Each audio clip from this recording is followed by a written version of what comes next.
Police দেখবে না, ছাত্রদল যুবদল দেখবে না, কেউ দেখবে না। দোকানদার দোকানের শাটার খোলার আগেই তারা দৌড় দিবে।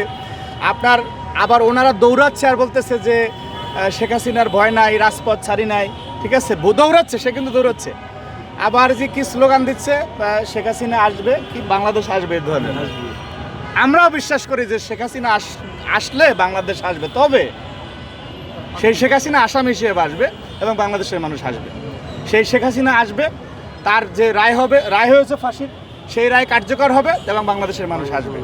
এইটা যারা আপনার নির্বোধ যারা দৌড়াচ্ছে আর কি, এবং খেয়াল করে দেখবেন যে যারা দৌড়াচ্ছে এরা কিন্তু আবার হাসিনার সময় সুবিধাভোগী কম ছিল। এদেরকে এই যে দানবরা বাংলাদেশের মানুষের অর্থের টাকা, শ্রমের ঘামের টাকা, হাজার হাজার কোটি টাকা, lakh lakh million million trillion টাকা যারা বাইরে পাচার করেছে, ওইখান থেকে কিছু টাকা পয়সা দিচ্ছে, এরা লাফাচ্ছে।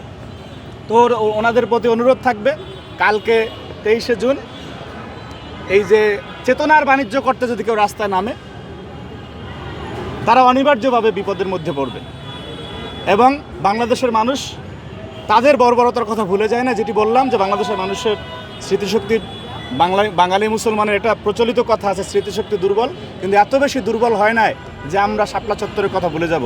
এত বেশি দুর্বল হয় নাই যে জুলাইয়ে পাখির মতো আমাদের ছোটো বোনদেরকে, আমাদের ভাইদেরকে, 78 জন শিশুকে যে হত্যা করা হয়েছে, সেই চিত্র আমরা ভুলে যাই না। ছাত্রদলের 154 জন, 142 জন নেতাকর্মী যে শাহাদাত বরণ করেছে, সেটা আমরা ভুলে যাই না। আমাদের ভাইদের রক্ত, সেই রক্তের যে পবিত্র ঋণ, সেই ঋণ পরিশোধ করার জন্য জাতীয়তাবাদী শক্তি রাস্তা থাকবে। এবং এখন থেকে যতক্ষণ না পর্যন্ত এরা রাস্তায় নামতে পারে, এই সম্ভাবনা রয়েছে, প্রত্যেকটা সেকেন্ড ছাত্র দলের নেতাকর্মীরা রাস্তায় থাকবে ইনশাআল্লাহ। এদেরকে 1 সেকেন্ডের জন্য রাস্তায় কোনো ধরনের অবস্থান নিতে দেয়া হবে না ইনশাআল্লাহ।